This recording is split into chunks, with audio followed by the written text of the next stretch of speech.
காலச்சக்கரம் அது சுழலும் பொழுது பருவ மாற்றங்களும் சுழல்கிறது. வெப்பம், காற்று, மழை, பனி என மாறி இலை உதிர்ந்து வசந்த காலம் வருகிறது. காலச்சக்கரம் சுழலும் பொழுது அதனோடு சேர்த்து நம் வாழ்க்கை சக்கரமும் சுழல்கிறது. இல்லாமை, ஏமாற்றம், சோகம், கோபம், காதல், குதூகலம், சந்தோஷம் என்ற நிலைகள் மாறி மாறி வருகின்றன. காலச்சக்கரத்தில் பருவகாலங்களை கணித்து விடலாம். ஆனால் வாழ்க்கை சக்கரத்தில் எது எப்பொழுது வருமோ? இக்கதையின் நாயகன் தயாளனின் வாழ்க்கை சக்கரத்தோடு என் கதையை சுழல விடுகின்றேன். நாயகனின் வாழ்க்கை சுழலின் விளையாட்டை காணும் கண்களுக்கு என் வணக்கம்.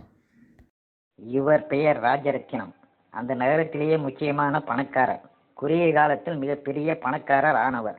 கிராமப்புறத்தில் ஒரு சிறு வீட்டையும் 5 ஏக்கர் தரிசு நிலத்தையும் இவருக்கு பெற்றோர்கள் விட்டு சென்றிருந்தனர். வாலிப பருவம் அடைந்ததும் இவர் அந்த நிலத்தில் இருந்த வறண்ட கிணற்றை போர்வெல் அமைத்து நீர்வளமான கிணறாக்கி அந்த நீரை வைத்து தரிசு நிலத்தை வளமான விளைநிலம் ஆக்கினார். இவருக்கு திருமணமாகி 1 வயதிலும் 4 வயதிலும் 2 ஆண் குழந்தைகள். மூத்தவனுக்கு தயாளன் என்றும் இளையவனுக்கு கிருஷ்ணன் என்றும் பெயர் வைத்திருந்தார். அந்த சமயத்தில் இவரது தோட்டத்திற்கு வந்த கோயம்புத்தூர் காட்டன் மில்காரர்களின் அறிவுரைப்படி அந்த கிராமத்திலேயே முதல் முறை அவருடைய தோட்டத்தில் பருத்தியை பயிரிட்டார். நல்ல விளைச்சலும் கண்டார். அவரிடம் மில்காரர்கள் விளைந்த பருத்தியை வாங்கி கொண்டனர். நல்ல லாபம் கண்டார். இதை அறிந்து ஆசைப்பட்ட கிராம விவசாயிகள் இவரிடம் ஆலோசனை கேட்க இவரே பருத்தி விதைகளை மில்காரரிடமிருந்து வரவழைத்து கிராம விவசாயிகளை பருத்தி விவசாயிகளாக மாற்றினார்.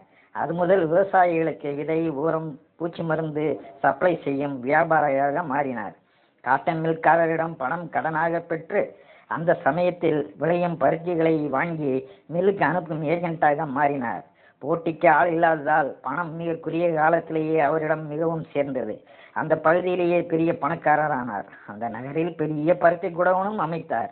பெரிய பண்ணை தோட்டம், பங்களா, கார்கள் என பந்தாவாக வாழ ஆரம்பித்தார். பணம் சேர சேர இவருக்கு ஆசையும் பேராசையாக மாறியது. பருத்தியை குடோனில் பதிக்க வைத்து கொண்டு மில்காரர்களுக்கு பொய்யான டிமாண்டை ஏற்படுத்தி பருத்தியை அதிக விலைக்கு விற்க ஆரம்பித்தார். இதனால் மில்காரர்கள் இவர் மீது மிகவும் எரிச்சலானார்கள். அந்த நகரில் சிறு சிறு பருத்தி கமிஷன் மண்டிகள் தோன்ற ஆரம்பித்தன. போட்டியின் காரணமோ வேறு காரணமோ ஒரு நாள் பருத்தி நிறைய பதிக்க வைத்திருக்கும் பொழுது இவருடைய குடோனில் தீ விபத்து ஏற்பட்டு பருத்தி முழுவதும் எரிந்து வியாபாரம் நாசமானது. இதை கேள்விப்பட்டவுடன் இவருடைய மனைவியும் இறந்து விட்டார். தொழில் நலிவடைந்ததால் இவருக்கு கடன் கொடுத்த மில்காரர்களும் பேங்க்காரர்களும் இவர் பெயர் சம்பாதித்த அனைத்து சொத்துக்களையும் ஜப்தி செய்து எடுத்துக்கொண்டனர். இவருக்கு மிஞ்சியது அந்த பூர்வீக கிராம வீடும் 5 ஏக்கர் நிலம் மட்டுமே. இந்த விபத்து குறித்து காவல் நிலையத்திற்கு இவர் அலைந்தும் இவருக்கு போலீஸில் சரியான சப்போர்ட் இல்லாததால் இவர் கவனக்குறைவே விபத்துக்கு காரணம் என்று இவர் மீது குற்றம் சாட்டப்பட்டது. முடிவில் நோய்வாய்ப்பட்டு தன் கிராம வீட்டில் படுத்த படுக்கையானார். இவர் மரணமடையும் தருவாயில் தன் மகன்கள் தயாளனையும் கிருஷ்ணனையும் அழைத்து தயாளனிடம், தயாளா, நீ என் வியாபாரத்திற்கு உறுதுணையாய் இருப்பாய் என நினைத்து உன்னை சரியாக படிக்க வைக்கவில்லை. நமக்கு போலீஸில் ஆள் சப்போர்ட் இல்லாததான் நம்மால் தீ விபத்து கேஸில் ஜெயிக்க முடியவில்லை. நீ உன் தம்பியை நன்றாக படிக்க வைத்து போலீஸில் பெரிய ஆபீசராக்கிவிடு என தயாளிடம் உறுதி வாங்கி கொண்டு மரணமடைந்தார். அந்த உறுதியை மனதில் வைத்து கொண்ட தயாளன் தன் தம்பி கிருஷ்ணன் பள்ளி படிப்பு முடிந்தவுடன் மதுரையில் இருந்து ஒரு பெரிய கல்லூரியில் பட்ட படிப்பிற்கு சேர்த்து விட்டான். அதற்கு பின் தயாளன் தங்களுடைய தோட்டத்தில் கடுமையாக உழைத்து காய்கறிகள் பயிரிட்டு அதை காய்கறி மார்க்கெட்டில் விற்று தன் தம்பியின் படிப்பு செலவிற்கும் மற்ற செலவிற்கும் கிருஷ்ணனுக்கு அனுப்பி வைத்து தம்பியை எந்த குறையும் இல்லாமல் பார்த்து கொண்டான். அவள் பெயர் மலர். கிராம மனம் மாறாத பருவச்சிட்டு. அந்த கிராம மண்ணின் வளம் போல் எல்லா வளமும் அவள் உடம்பில் ஒரு சேரப்பெற்ற பருவ மங்கை. மலர் 7 மாத கருவாக அவருடைய அம்மா பார்வதி வயிற்றில் இருக்கும்போது மலரின் அப்பா ஒரு மரத்திலிருந்து விழுந்து இறந்து விட்டார். அவர்களுக்கு அந்த கிராமத்தில் ஒரு சிறு வீடும் 3 பசுமாடுகளும் தயாளன் தோட்டத்தை அடுத்து 1 ஏக்கர் நிலமும் சொந்தமாக இருந்தது.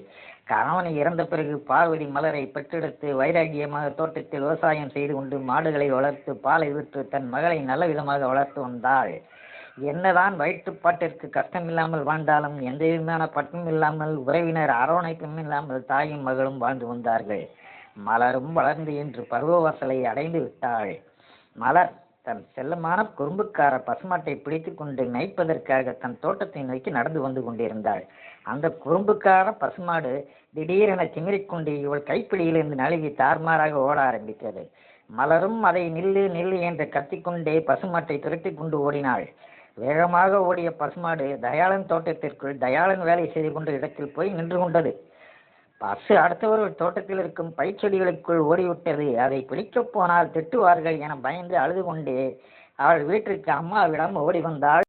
அழுது கொண்டே ஓடி வருவதை கண்ட பார்வதி அம்மாள் பயந்து போய் விஷயத்தை கேட்டு தெரிந்து கொண்டே, ஏண்டி இதுக்காக அழுது கொண்டு வருவ? நேராக தோட்டக்காரர்கிட்ட போய் பசு கயிறு அத்துக்கிட்டு தவறுதலா உங்க தோட்டத்துக்குள்ள வந்துருச்சு, மன்னிச்சுக்கங்க அப்படின்னு கேட்டா யார் உன்னைய வைய போறாங்க? சரியான பொண்ணா இருக்கிய. சரி சரி, நான் போய் பிடிச்சிட்டு வர்றேன் என்று கூறி பார்வதி அம்மாள் கிளம்பினார். அப்பொழுது தயாளன் அந்த பசுமாட்டை பிடித்து கொண்டு அங்கு வந்தான். அவன் நேராக பார்வதி அம்மாளிடம் வந்து, அம்மா, இந்த பசுமாடு உங்களிடம் தானே? தவறுதலாக எங்கள் தோட்டத்திற்குள் ஓடி வந்துருச்சு, இந்தாங்கம்மா என்று பசுமாட்டை பார்வதி அம்மாளிடம் கொடுத்தான். பார்வதி அம்மாள் தயாளனை பார்த்து, ஏன்பா நீ எவ்வளவு நல்லவனா இருக்க, எங்கே உன் தோட்டத்தில் வந்து மாட்டை பிடிச்சா நீ வஞ்சிருவியோ இல்லை அடிச்சிருவியோன்னு இந்த பொண்ணு பயந்துக்கிட்டு மாட்டை பிடிக்காம அழுதுகிட்டே இங்கே ஓடி வந்துருச்சுப்பா, மன்னிச்சுக்கோப்பா என்றார். என்னம்மா இதுக்கு போய் மன்னிப்பு கேட்டுக்கிட்டு, மாடு புல்லை பார்த்தா மேய்கிறதுக்கு வர சகஜம்தான் என்ன என்று பார்வதியிடம் கூறிவிட்டு தயாளன் மலரை பார்த்து, ஏ புள்ள, இனிமே நீ தாராளமாக மாட்டை எங்கள் தோட்டத்தில் வந்து மேய்க்கலாம், புல் இருக்கிற இடத்துல மேய்ச்சிக்க, பயிர்களை மட்டும் கடிக்காமல் பார்த்துக்க, இனிமேல் பயப்படக்கூடாது, அழுகக்கூடாது என்று கூறிவிட்டு அங்கிருந்து சென்றான். மறுநாள் தோட்டத்திற்கு சென்று கொண்டிருந்த தயாளனை வழியில் கண்ட மலர் அவனிடம் நன்றி என்று கூறினாள். தயாளன் சிரித்து கொண்டே சென்று விட்டான். இருவருடைய தோட்டமும் அருகருகே இருந்ததால் இந்த நிகழ்ச்சிக்கு பின் இருவரும் ஒருவரை ஒருவர் அடிக்கடி பார்த்து கொண்டனர். பார்க்கும்போது லேசாக சிரித்து கொண்டனர். இந்த சந்திப்புகளால் அவர்கள் இருவர் மனதிலும் லேசாக காதல் அரும்ப தொடங்கியது. கிருஷ்ணன் பட்டப்படிப்பை முடித்துவிட்டு அந்த கிராமத்துக்கு திரும்பினான். அவனை மெயின் ரோட்டில் இருக்கும் பஸ் ஸ்டாப்பிற்கு சென்று தயாளன் வரவேற்றான். பஸ்ஸிலிருந்து இறங்கிய கிருஷ்ணன் தோட்டமே நகர நாகரிக தோட்டமாக மாறியிருந்தது. அவனை பார்த்து தயாளன் மிகவும் சந்தோஷப்பட்டான். வீட்டுக்கு வந்த பின் கிருஷ்ணனை தங்கள் அப்பாவின் படத்திற்கு முன் அழைத்துச் சென்று, அப்பா, தம்பியை ஒரு பட்டதாரி ஆக்கிவிட்டேன், நீங்கள் ஆசைப்பட்டது போல் தம்பியை ஒரு போலீஸ் அதிகாரியாக ஆக்குவதே எனது அடுத்த லட்சியம் என்று கூறினான். கிருஷ்ணனை பார்த்து, தம்பி, நீ பெரிய போலீஸ் அதிகாரி ஆகணும்னா டெல்லிக்கு போய் படிக்கணுமாமே, நான் அதற்கு ஏற்பாடு செஞ்சிட்டேன், நீ அந்த முயற்சிக்கு உன்னை தயார்படுத்திக்கோ என்று கூறினான். அதற்கு கிருஷ்ணன் மனதிற்குள், இந்த பட்டப்படிப்பை முடிக்கிறதுக்கே தட்டு தடுமாறி ஒரு வழியா தேறி வந்திருக்கேன், இனிமே மேற்கொண்டு படிக்கிறதா, அதுவும் ஐபிஎஸ்க்கு என நினைத்து கொண்டு தயாளனை பார்த்து, அண்ணா, அதுக்கு நிறைய செலவாகுமே என்று கூறினான். அதை பற்றி நீ ஏன் கவலைப்படுற, நான் பண்ணையார்கிட்ட பணம் கேட்டிருக்கேன், தர்றேன்னு சொல்லியிருக்காரு என்று கூறினான் தயாளன். கடன் வாங்கி அந்த பட்ட படிப்பு படிக்க வேண்டுமா, அதுவும் மிகவும் கஷ்டமான படிப்புன்னு, தேரலைன்னா பணம் முழுசும் வீணாகிறேன் என்று கூறினான். தம்பி, அதனை பற்றி கவலைப்படாத, முயற்சி எடு, அப்பாவோட கனவு நிறைவேறணும் என்று கூறினான் தயாளன். கடன் வாங்கி படிக்க வேணாம்னு நினைக்கிறேன், நாளைக்கு அதை நிறைவேறலை என்றால் என்ன குறை சொல்லக்கூடாது, நீ தான் முழு பொறுப்பு, பார்த்துக்க என்று சொல்லிவிட்டு அதோடு நிறுத்தி கொண்டான் கிருஷ்ணன். தயாளன் பண்ணையாரை சந்தித்து தம்பியின் டெல்லி பயணத்தை பற்றி விஷயத்தை கூறினான். ஏற்கனவே பேசியிருந்தபடி பண்ணையார் பணம் 3 லட்சத்தை தயாளனிடம் கொடுத்தார். அதை தன் தம்பியிடம் கொடுத்து தம்பியின் டெல்லி பயணத்திற்கு ஏற்பாடு செய்தான் தயாளன். கிருஷ்ணன் கிளம்பும்போது அவனை வழியனுப்பு வந்த மலரையும் அவளது அம்மாவையும் பார்த்து, நீங்கள் தான் எங்களுக்கு மிகவும் பக்கத்தில் இருக்கீங்க, அண்ணனை பார்த்துக்காங்க என்று கூறினான். அவன் சொன்னதை கேட்டு மலர் மனதிற்குள் கோரஸ் பாடலில் மகிழ்ச்சி நடனமாடியது. பின் கிருஷ்ணன் அனைவரிடம் விடைபெற்று கொண்டு டெல்லி பயணம் கிளம்பினான். அனைவரும் அவனை வழியனுப்பி வைத்தார்கள். கிருஷ்ணன் டெல்லி சென்ற பின் தன் தம்பியின் படிப்புக்கு வாங்கிய கடனுக்கு வட்டி கட்ட வேண்டும் என்று தங்களுடைய நிலத்தில் மிகவும் கடுமையாக உழைக்க ஆரம்பித்தான் தயாளன். மலர் நிலமும் தயாளன் நிலமும் அடுத்தடுத்த நிலம் என்பதால் மலர் தன் தோட்டத்திற்கு சென்று வரும் பொழுதெல்லாம் தயாளனின் நிலை கண்டு கவலை கொண்டாள். ஒரு நாள் நல்ல வெயில் கடுமையாக இருந்தது. அந்த வெயிலிலும் தயாளன் வேலை செய்து கொண்டிருப்பதை கண்டு தன் வீட்டிலிருந்து மோர் எடுத்து கொண்டு வந்து தயாளனிடம் கொடுத்தாள் மலர். தயாளன், பரவாயில்லையே, நான் வெயிலில் இருப்பதை பார்த்து மோரெல்லாம் கொண்டாந்து கொடுக்குறியே, என்ன என் மேலே உள்ள பரிதாபமா என்று கேட்டான். அதற்கு மலர், பரிதாபமெல்லாம் ஒன்றும் இல்லையா, அம்மாவுக்கு மோர் கொண்டு வந்தேன், மிஞ்சி போச்சு, கீழே கூட்ட மனசில்லை, அதனால தான் உனக்கு கொடுத்தேன் என்று ஊடல் செய்தாள். அன்று அவள் அம்மா தோற்றத்திற்கு வரவில்லை என்று தயாளனுக்கு தெரியும். மலரின் மனதை புரிந்து கொண்டு மோர் குடித்து கொண்டே தனக்குள் சிரித்து கொண்டான். இன்னொரு நாள் மதிய வேளையில் தயாளன் தலையில் சுமையுடன் சென்று கொண்டிருந்தான். அப்பொழுது அங்கு வந்த மலர் இந்தாயா இந்தாயா என்று அழைத்தாள். அவள் அழைப்பதை கேட்டு தலை சுமையை இறக்கி வைத்து விட்டு என்ன பிள்ளை என்று கேட்டான். உனக்கு சாப்பாடு கொண்டு வந்திருக்கிறேன் என்று சொன்னாள். என்ன பிள்ளை, உங்க அம்மாவை கொண்டு வந்து மிஞ்சி போச்சா? என்னை என்ன நினைச்சிட்டு இருக்க என்று பொய்க்கோபத்துடன் கேட்டான். யோ கோச்சிக்காரியா, இதை உனக்கு தான் கொண்டு வந்தேன், வாயா, அப்படி அந்த மரத்துக்குள்ள உட்கார்ந்து சாப்பிடலாம் என்று அழைத்தாள். இருவரும் அங்கிருந்து ஒரு அடர்ந்த மரத்தடியில் உட்கார்ந்து சாப்பிட ஆரம்பித்தார்கள். மலர் பரிமாற ஆரம்பித்தாள். இப்படியே என் வாழ்நாள் முழுவதும் மலர் எனக்கு பரிமாற மாட்டாளா என்று தயாளனின் மனம் ஏங்கியது. என் கையாலேயே சமைத்து என் வாழ்க்கை முழுவதும் இவருக்கு பரிமாற வேலை வராதா என மலர் மனமும் ஏங்கியது. இதேபோல் இருவரது மனமும் காதலால் மெல்ல மெல்ல ஒன்றோடு ஒன்று இறுக ஆரம்பித்தது. அந்த வருட முடிவில் ஐபிஎஸ் தேர்வு முடிந்தவுடன் டெல்லியிலிருந்து கிருஷ்ணன் தயாளனுக்கு ஃபோன் செய்து, அண்ணா, முதல் நிலை தேர்விலேயே நான் ஃபெயில் ஆகிவிட்டேன், எனவே நான் ஊருக்கு திரும்பி வந்து விடுகிறேன் என்று கூறினான். அதற்கு தயாளன், தம்பி ஒன்றும் கவலைப்படாதே, இருமுறை தேர்வு எழுதலாம், முயற்சியை கைவிடாதே, தொடர்ந்து முயற்சி செய், மீண்டும் படித்து அடுத்த முறை தேர்வில் வெற்றியடையப்பார், நான் பணம் தயார் செய்து உனக்கு அனுப்பி வைக்கிறேன் என்று கூறி தம்பியை ஊக்கப்படுத்தினான். அதன் பின் தனக்கு தெரிந்த 2-3 பணக்காரர்களிடம் தயாளன் பணம் கேட்டும் கிடைக்கவில்லை. இதை கேள்விப்பட்ட பண்ணையார் பரமசிவம் தயாளனை கூப்பிட்டு, என்னப்பா, தம்பியின் படிப்பு செலவுக்கு பணம் வேண்டுமென்றால் என்னிடம் கேட்க வேண்டியதுதானே, ஏன் அயலூர்காரரிடம் கேட்கிறாய் என்றார். இல்லைங்கய்யா, உங்களுக்கு மீண்டும் மீண்டும் தொந்தரவு கொடுக்கக்கூடாது என்றுதானையா என்றான் தயாளன். என்னப்பா, படிப்பு செலவுக்கு இல்லாத பணம் இருந்தென்ன பண்ண என்று பணத்தை தயாளனிடம் கொடுத்தார். அவரிடம் வாங்கிய ரூபாய் 2 லட்சத்தை அப்படியே டெல்லிக்கு கிருஷ்ணனுக்கு அனுப்பி வைத்தான் தயாளன். பார்வதி அம்மாள் அவருடைய தோட்டத்தில் வேலை செய்து கொண்டிருந்தார். அவருக்கு மதிய சாப்பாடு கொண்டு சென்ற மலர் அவரிடம் பேசிக் கொண்டிருந்தாள். அப்பொழுது திடீரென்று பார்வதி அம்மாள் மயங்கி சரிந்தார். உடனே அவரை மலர் தாங்கி பிடித்து கொண்டாள். பின் அவரை வீட்டுக்கு அழைத்து வந்த மலர் தன் அம்மாவிடம், ஏனம்மா, உடம்பு சரியில்லாதிருந்தால் ஏன் தோட்டத்திற்கு செல்ல வேண்டும் என்று கேட்டாள். ஒண்ணுமில்லையம்மா, தினமும் வேலை செய்கிறது தானே, இன்னைக்கு என்னன்னு தெரியல, வெயில் கூடவோ என்னவோ திடீர்னு தலை சுத்திருச்சு, வர வர என்னாலேயே முன்ன மாதிரி தோட்டத்தில் வேலை செய்ய முடியல என்றாள் பார்வதி அம்மாள். அப்ப இனிமே நீ மாடுகளை மட்டும் பார்த்துக்க, நான் தோட்டத்து வேலையை பார்த்துக்கிறேன் என்றாள் மலர். அது உன்னால முடியாதம்மா, யாராவது தோட்டத்தை கைப்பங்கு குத்தையை கேட்ட விட்டுலான்னு நினைக்கிறேன் என்றாள் பார்வதி அம்மாள். ஏமா, நாம தாகலனை கேட்டு பார்க்கலாமா, நல்ல மனுஷன், நம்ம பக்கத்து நிலத்துக்காரரு என்றாள் மலர். அதை நல்ல யோசனை என்று ஏற்றுக்கொண்ட பார்வதி அம்மாள் மறுநாள் மலரையும் உடன் அழைத்து கொண்டு தயாளனை அவனுடைய தோட்டத்தில் சந்தித்து இது விஷயமாக பேசினார். தயாளன் உடனே அவரிடம், இதெல்லாம் என்கிட்ட கேட்கணுமா அம்மா, செய்யணும்னா செஞ்சுட்டு போறேன், நானே உங்க தோட்டத்தை பார்த்துக்கிறேன், செலவு போக வர்ற வருமானத்துல பாதியை உங்களுக்கு கொடுத்துட்றேன் என்று ஒப்புக்கொண்டான். தயாளன் ஒப்புக்கொண்டவுடன் மலர் மனதில் மகிழ்ச்சி கரை புரண்டு ஓடியது. தயாளனிடம் தன்னையே ஒப்படைத்து விட்டது போல் மலருக்கு மனதில் ஒரு திருப்தி உண்டானது. இதே மனநிலைதான் தயாளனிடமும். அவருடைய தோட்டத்தில் பயிர்கள் வளர்ந்தது போல் அவர்களுடைய இருவர் உள்ளத்திலும் காதலும் வளர்ந்தது. 2 வருடங்கள் டெல்லியில் இருந்ததால் கிருஷ்ணனுக்கு அங்கு நிறைய நண்பர்கள் உருவானார்கள். ஏற்கனவே நாகரிக முகம் கொண்ட கிருஷ்ணன் அந்த நண்பர்களுடன் சேர்ந்து ஊர் சுற்றுவது, மது குடிப்பது போன்ற பழக்கங்களை கற்றுக்கொள்ள ஆரம்பித்தான். இதனால் 2ஆம் முறையும் கிருஷ்ணன் தேர்வில் தோல்வி அடைந்து விட்டான். தேர்வை பற்றிய செய்தியை கிருஷ்ணன் தயாளனுக்கு தெரிவிக்காததால் தயாளனை கிருஷ்ணனை தொடர்பு கொண்டு பேசினான். அப்பொழுது கிருஷ்ணன், எல்லாம் நல்லபடியாய் நடந்தது, கடைசி அட்டம்ப்டில் தான் தவறிவிட்டது என தெரிவித்தான். தயாளன், இன்னொரு முறையும் எழுதலாம் அல்லவா, அதில் கவனம் வைத்து எழுது, தேறிவிடுவாய் என்று கூறினான். கிருஷ்ணன், அண்ணா, இங்கு நிறைய பணம் செலவாகிறது, மீண்டும் முயற்சிக்கவா என்று கேட்டான். அதை பற்றி ஏன் கவலைப்படுற, நான் கேட்கிறேன், எப்படியும் அப்பாவோட கனவு நிறைவேறணும் என்றான் தயாளன். அண்ணா, இப்பொழுது பணம் நிறைய தேவைப்படுகிறது, மீண்டும் கடன் வாங்கணுமான்னு நினைக்கிறேன் என்று பொய் தாபத்துடன் கூறினான். நான் பார்த்துக்கிறேன்ப்பா, பணம் எவ்வளவு வேணும் என்று கேட்டான் தயாளன்.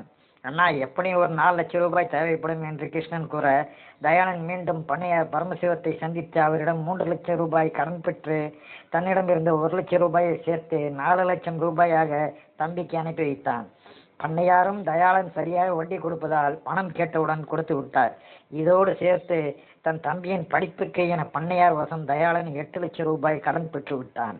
தயாளன் அனுப்பிய பணத்தை வைத்துக் கொண்டு கிருஷ்ணன் படிப்பதை விட்டு ஜாலியாக செலவழிக்க ஆரம்பித்தான். இந்த நிலையில் கிருஷ்ணனுக்கு ஒரு வடநாட்டு நாகரிக பெண்மணியுடன் பழக்கம் ஏற்பட்டு அவளுடன் லிவிங் டுகெதர் முறையில் ஒரே வீட்டில் தங்கி வசிக்க தொடங்கினான். இவ்வாறாக அந்த வருடமும் கழிந்தது. கிருஷ்ணன் அந்த வருடம் தேர்வே எழுதவில்லை. கிருஷ்ணன் தயாளனுக்கு போன் செய்து கடைசி முறையும் தோல்வி. நான் டெல்லியிலேயே ஒரு வேலையை தேடிக்கொள்கிறேன், என்ன செய்ய என்று கேட்டான். இனிமேல் நீ டெல்லியில் இருந்து கொண்டு என்ன செய்ய போகிறாய், உடனே ஊருக்கு கிளம்பி வா என்று கூறினான் தயாளன். கிருஷ்ணனும் அந்த கிராமத்துக்கு வந்தான். அவன் மட்டும் வரவில்லை, கூடவே அந்த நாகரிக பெண்ணையும் உடன் அழைத்து கொண்டு வந்து விட்டான். அவர்கள் இருவரும் வருவதை அந்த கிராமமே வேடிக்கை பார்த்தது. அன்றைய தினம் அந்த இருவரும் அந்த கிராமத்தில் பேசும் பொருளானார்கள். வீட்டுக்கு வந்த இருவரையும் பார்த்து மலர், யார் இவங்க என்று கேட்டார். அதற்கு கிருஷ்ணன், இவள் என்னுடன் வசிப்பவள் என்றாள். கல்யாணம் ஆயிடுச்சா என்று மலர் கேட்டாள். இல்லை, ஆனால் என்னுடன் தான் இருப்பாள் என்றான். அடி ஆத்தாடி, என்ன கூத்து என்று அதிசயித்தாள். இவர்கள் வந்த விஷயத்தை கேட்டு வீட்டுக்கு வந்த தயாளன் அந்த பெண்ணை பார்த்து மிகவும் கோபமுற்றான். மலர்தான் தயாளனை சமாதானப்படுத்தி, ஆனது ஆகிவிட்டது, இனி அடுத்து நடக்க வேண்டியதை பார் என்று தயாளனிடம் கூறினாள்.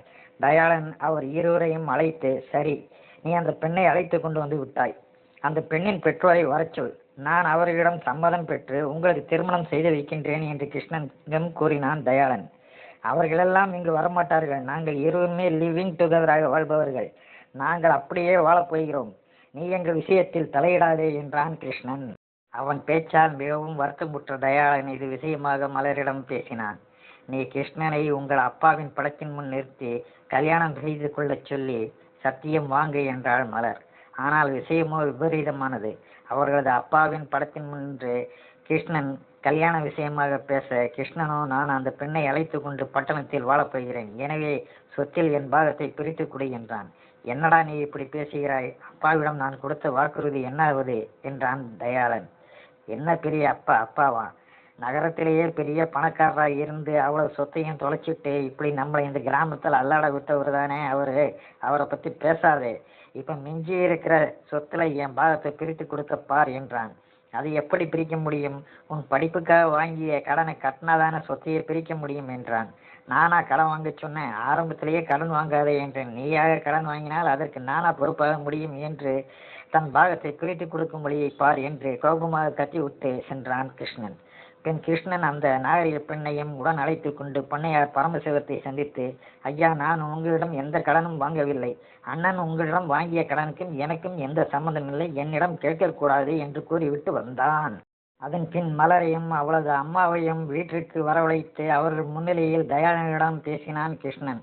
எனக்கு அண்ணன் சொத்தை பிரித்து கொடுக்கவில்லை என்றால் நான் பட்டணம் சென்று கோர்ட் மூலமாக என் பாகத்தை வாங்கிக் கொள்கிறேன் என்றான்.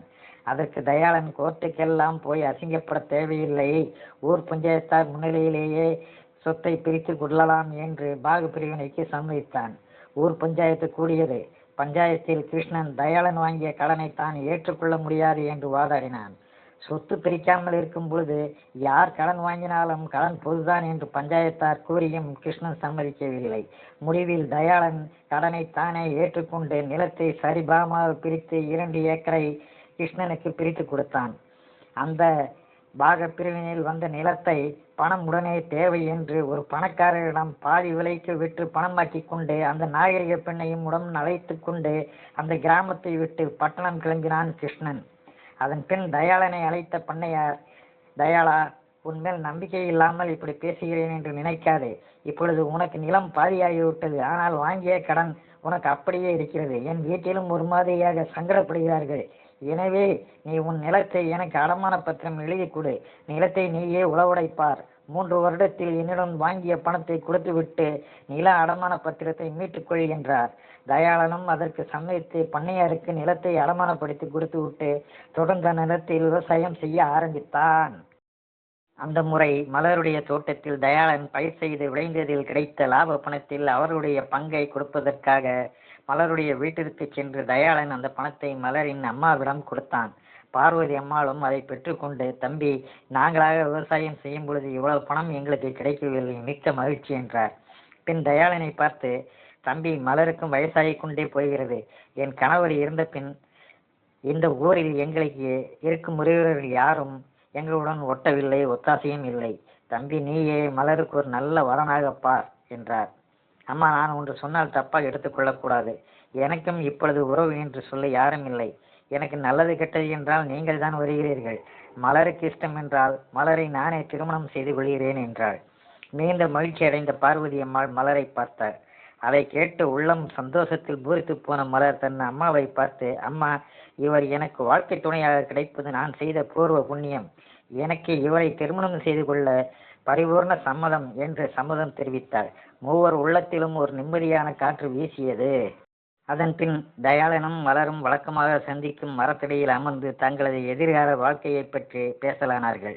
அப்பொழுது பண்ணையாரிடம் வாங்கிய கடனை அடைத்துவிட்டு நிம்மதியாக கல்யாணம் செய்து கொள்வது என்றும் அதுவரை கல்யாணத்தை தள்ளி போடுவது என்றும் முடிவெடுத்து கொண்டனர். தயாளன் தன்னுடைய தோட்டத்திலும் மலருடைய தோட்டத்திலும் கடின உழைப்பை முதலீடாக செலுத்தினான். அதற்கு மலரும் அவனுக்கு பக்க பலமாக இருந்தாள். அவர்கள் தோட்டத்தில் தோட்டப்பயிர்கள் மிக நன்றாக விளைச்சல் விளைந்தன. அதை தயாளன் சந்தையில் விற்று பணமாக்கி மலர் வசம் கொடுத்து வைத்தான். 3 வருட முடிவில் பணத்தை எண்ணி பார்த்தார்கள். 10 லட்சம் ரூபாய் சொச்சம் சேர்ந்திருந்தது. அதை எண்ணி பார்த்து இருவரும் சந்தோஷம். பண்ணையார் கடனை அடைத்துவிட்டு மீதியை கொண்டு தங்களது திருமணத்தையும் நடத்திவிடலாம், மீதி விவசாய செலவிற்கும் ஆகும் என சந்தோஷ கனவு கண்டனர். தயாளன் மறுநாள் பண்ணையாரிடம் பணத்தை கொடுத்து கடனை அடைத்து விடலாம் என்று பணத்தை தன் அப்பாவின் படத்தின் முன் வைத்து படத்தின் கீழே இருந்த பெட்டியில் வைத்து பூட்டிவிட்டு நிம்மதியாக படுக்கைக்கு படுக்கச் சென்றான். தயாளன் நிம்மதியாக தூங்கிக் கொண்டிருக்கும் பொழுது யாரோ கதவை தட்டும் சத்தம் கேட்டது. யார் என்று தயாளன் கதவை திறந்து வெளியே வந்து பார்க்கும்போது நிலா வெளிச்சத்தில் கசங்கிய போலீஸ் உடையில் பரிதாபமாக கிருஷ்ணன் நின்று கொண்டிருந்தான். யாரது? கிருஷ்ணனா? என்னப்பா இது என்று தயாளன் கேட்டான். அண்ணா, நீ விருப்பப்பட்டது போல் நான் ஒரு பெரிய போலீஸ் அதிகாரியாக ஆகவில்லை என்றாலும் ஒரு போலீஸ் இன்ஸ்பெக்டராக ஆகிவிட்டேன். அண்ணா, நான் ஒரு சிக்கலில் மாட்டிக்கொண்டேன், நீதான் என்னை காப்பாற்ற வேண்டும் என்று கிருஷ்ணன் தயாளன் காலில் விழுந்தான். அவனை எழுப்பி நிப்பாட்டிய தயாளன், நீயே இப்பொழுது ஒரு போலீஸ், நான் உன்னை எப்படி காப்பாற்ற முடியும் என்றான். நான் ஒருவரிடம் பேங்க் செக் கொடுத்து 10 லட்சம் ரூபாய் கடன் வாங்கியிருந்தேன். அதை என்னால் திரும்ப கொடுக்க முடியவில்லை. அவர் என் மீது கம்ப்ளைண்ட் கொடுக்க போகிறார். அப்படி அவர் கம்ப்ளைண்ட் கொடுத்து விட்டால் என் வேலை போய்விடும். நீதான் அண்ணா எனக்கு உதவ வேண்டும் என்றான் கிருஷ்ணன். உன்னிடம் தான் ஒரு பெரிய பணக்காரி இருந்தாலே, அவளிடம் கேட்க வேண்டியதுதானே என்றான் தயாளன். அண்ணா, அவளுக்காக வாங்கிய பணம்தான் இது.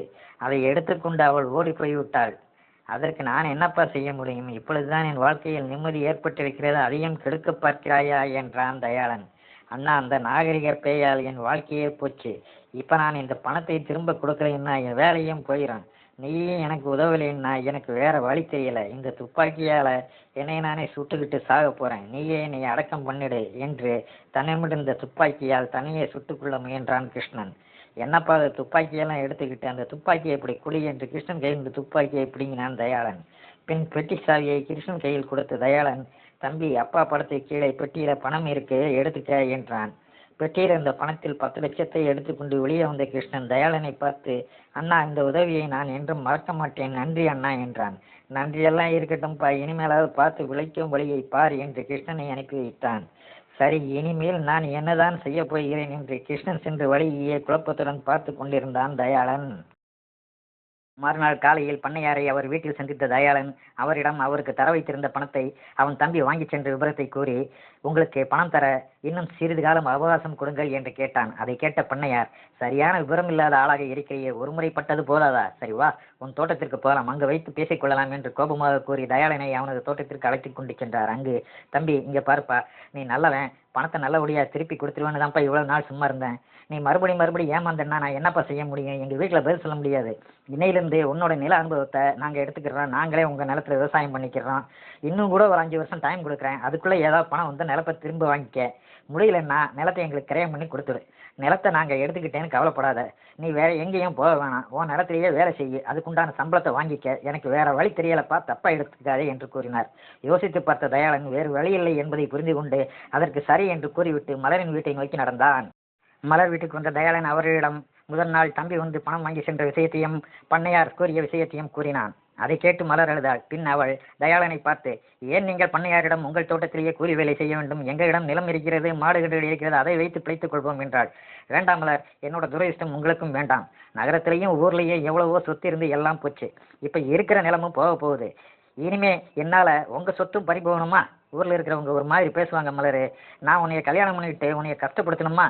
நீ எங்கிருந்தால் நல்லா இருக்கணும் மலர். இனி விதிவட்ட வழியை எப்படியோ அப்படியே போக வேண்டியதுதான் என்று விரக்தியாக கூறிவிட்டு அங்கிருந்து கிளம்பினான்.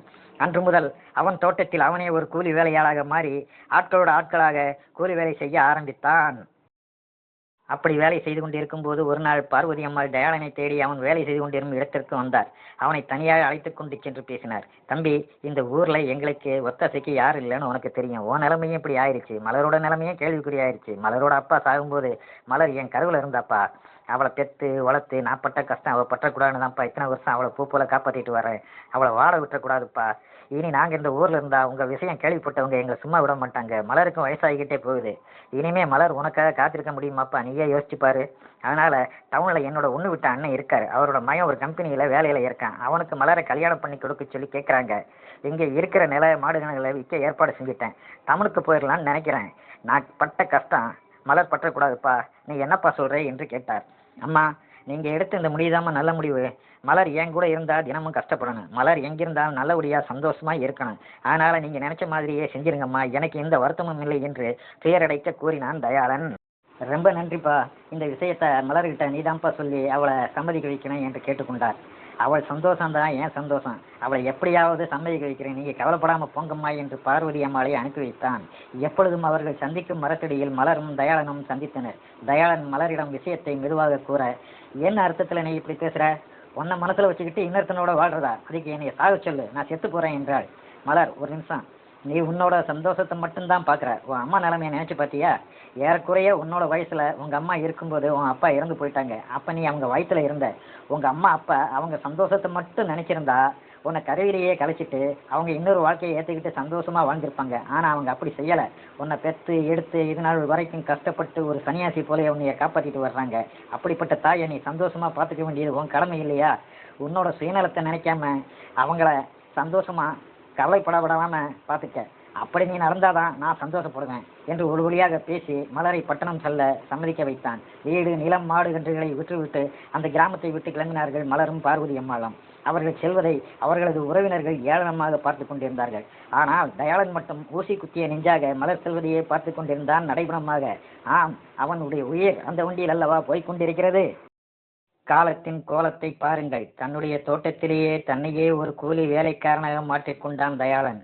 வேற எந்த சிந்தனைக்கும் இடம் கொடுக்காமல் ஒரு துறவியைப் போல் தான் செய்யும் வேலையிலேயே மனதை செலுத்த ஆரம்பித்தான். பண்ணையார் இட்ட வேலைகளை தட்டாமல் தன் தலைமேல் ஏற்றுக்கொண்டு ஒரு விசுவாசமான வேலைக்காரனை விட வேலை ஒன்றே தன் வாழ்க்கை என்று வாழ்நாளை ஓட்டலானான். இடையிடையே மலரின் நினைவுகள் வரும்போதெல்லாம் அவர்கள் வழக்கமாக சந்திக்கும் மரத்தடியில் அமர்ந்து பழைய நினைவுகளை அசை போட்டு கொண்டு கண்ணீர் வடிப்பான். வேலை முடிந்த பின் இரவில் தன் வீட்டிற்கு முன்னால் சோகமாக உட்கார்ந்து கொண்டே இருப்பான். இப்படியாக இவனுடைய வாழ்க்கை சென்று கொண்டிருக்கும் பொழுது காலமும் வேகமாக சென்றது. ஒரு 5 வருடங்கள் மிக வேகமாக கனவு போல் கடந்தது. 5 வருடம் முடிவில் தோட்டத்திற்கு வந்த பண்ணையார் பரமசிவம், தயாளன், 5 வருடம் முடிந்து விட்டது, என்னப்பா செய்யலாம், நீ என்ன முடிவெடுத்துக்கிறாய் என்று கேட்டான். நான் என்னங்க ஐயா முடிவெடுக்க போறேன், நீங்க எது செஞ்சாலும் சரிதாங்க ஐயா என்றான் தயாளன். அவனை அழைத்து கொண்டு தன் வீட்டுக்கு சென்ற பண்ணையார் பத்திரத்தை எடுத்து தயாளன் கையில் கொடுத்து, பத்திரத்தை பார் தம்பி, இன்னையோட இடு முடியுதுப்பா, நிலத்தை திருப்ப ஏதாவது வழி இருக்கிறதா என்று கேட்டார். உங்களுக்கு தெரியாததாயா? இப்ப என்கிட்ட என்ன இருக்கு தம்பி, எனக்கும் வேற வழி தெரியல. நீயும் எத்தனை நாள் தான் இப்படியே கஷ்டப்பட்டுட்டு இருப்ப? நாளைக்கு உன் நிலத்தை எனக்கு கிரைய முடிச்சு கொடுத்துரு. அதில் நீ எனக்கு கொடுக்க வேண்டிய பணத்தை விட மீதம் நிறையவே இருக்கேன். நீ இத்தனை வருஷமா வேலை செஞ்ச சம்பள பணமே நிறையா இருக்கு. அந்த பணங்களை கொடுக்குறேன். அதை வச்சுக்கிட்டு பட்டணத்துக்கு போய் ஏதாவது தொழில் செஞ்சு நல்லபடியாக பழிச்சிக்க என்றார். நான் என்னங்க ஐயா தொழில் செஞ்சு என்னத்தை பழைக்க போகிறேன்?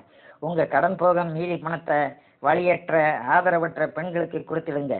நான் உழைச்ச கூலி பணத்தை மட்டும் என்கிட்ட கொடுங்க. நான் எங்கேயாவது மன நிம்மதியாக பரதேசம் சுற்றிட்டு வரேன். நீங்கள் நாளைக்கு நிலத்தை உங்கள் பேருக்கு ரிஜிஸ்டர் பண்ணுறதுக்கு ஏற்பாடு செய்யுங்க என்று கூறிவிட்டு தன் வீட்டிற்கு வந்தான் தயாளன். வீட்டுக்கு வந்த தயாளன் வழக்கம் போல் வீட்டுக்கு முன் உட்கார்ந்து தன் வாழ்க்கையில் கடந்து போன சோகமான நிகழ்ச்சிகளை அசைபோட்டு கொண்டே தியானத்தில் ஆழ்ந்திருந்தான். அப்பொழுது ஒரு போலீஸ் ஜீப் அங்கு வந்து நின்றது. அதிலிருந்து இறங்கிய ஒரு போலீஸ் அதிகாரி அவனிடம் வந்து அண்ணா என்று அழைத்தார். தயாளன் கண்களை திறந்து அவரை பார்த்தான். அவன் கண்களை அவனாலேயே நம்ப முடியவில்லை. தயாளன் முன் கிருஷ்ணன் ஒரு பெரிய போலீஸ் அதிகாரியாக நின்று கொண்டிருந்தான். அண்ணா, என்னை மன்னிச்சுக்கங்க. நான் மீண்டும் விட்ட தேர்வை எழுதி நீங்களும் அப்பாவும் நினைச்ச மாதிரி இப்போ ஒரு பெரிய போலீஸ் அதிகாரி ஆகிட்டேன். இந்தாங்கண்ணா, நான் உங்ககிட்ட இருந்து எடுத்துகிட்டு போன பணம். இதை வச்சு நிலத்தை மீட்டுருங்க. நான் வித்த நிலத்தையும் திரும்ப வாங்க ஏற்பாடு செஞ்சுட்டேன். அதையும் நீங்களே வச்சுக்காங்கண்ணே என்றான். இனி நிலங்களை வச்சுக்கிட்டு நான் என்னப்பா பண்ண போகிறேன்? நான் இப்படியே பரதேசம் போகலான்னு இருக்கேன். எல்லாத்தையும் நீயே வச்சுக்கிட்டு நல்ல காரியத்துக்கு பயன்படுத்திக்கொள் என்று சொல்லிக் கொண்டிருக்கும் போதே ஒரு சிறுவன் ஓடி வந்து கிருஷ்ணனுடைய கையை பிடித்தான். அவனை பார்த்த தயாளன், யாரப்பா அது, உன் மகனா என்று கேட்டான். இல்லை அண்ணா, இவன் அவருடைய மகன் என்று ஜீப்பை சுட்டி காட்டினான் கிருஷ்ணன். அங்கு வெள்ளையுடையில் ஒரு பெண் நின்று கொண்டிருந்தாள். அவளை பார்த்து அதிர்ந்து போன தயாளன், என்னப்பா அது, மலராயுதே, இது என்ன கோலம் என்று அதிர்வுடன் கேட்டான். அண்ணா, மலருடைய கணவன் ஒரு விபத்துல இறந்துட்டான். அந்த கேஸ் என்கிட்ட தான் வந்துச்சு. அப்பதான் நான் மலரை சந்திச்சேன். அவங்க சொல்லிதான் என்னால் உங்க வாழ்க்கை இவ்வளவு நாசமாயிருச்சுன்ட்டு தெரிஞ்சுக்கிட்டேன். நான் செஞ்ச வேலைக்கு எந்த காலத்துலையும் எனக்கு மன்னிப்பே கிடைக்க போறதில்லை. மலரோட அம்மாவும் இப்போ இறந்து போயிட்டாங்க. இப்போ மலர் ஆதரவற்ற தனிமரமா நிற்கிறாங்க. அண்ணா, நீங்க இழந்த நிலத்தையும் மலரையும் உங்ககிட்ட ஒப்படைச்சிட்டேன். இனி அதை பார்த்துக்க வேண்டியது உங்களுடைய பொறுப்பு. என் கடமையை நான் முடிச்சிட்டேன் என்று திருப்தியோட நான் கிளம்புறேன்னே என்றான். மலரிடம் சென்று தயாளன் மலரை அணைத்து கொண்டு, தம்பி, என் மலரை இனி நான் வாடிப்போகவே விடமாட்டேன் என்று கூறிக்கொண்டே மலரின் முகத்தை பார்த்தான். பின் மலரையும் சிறுவனையும் அழைத்து கொண்டு தன் வீட்டை நோக்கி நடக்கலானான் தயாளன். மலர் இருவருடைய கரங்களும் ஒன்றோடொன்று இறுக பற்றி கொண்டன.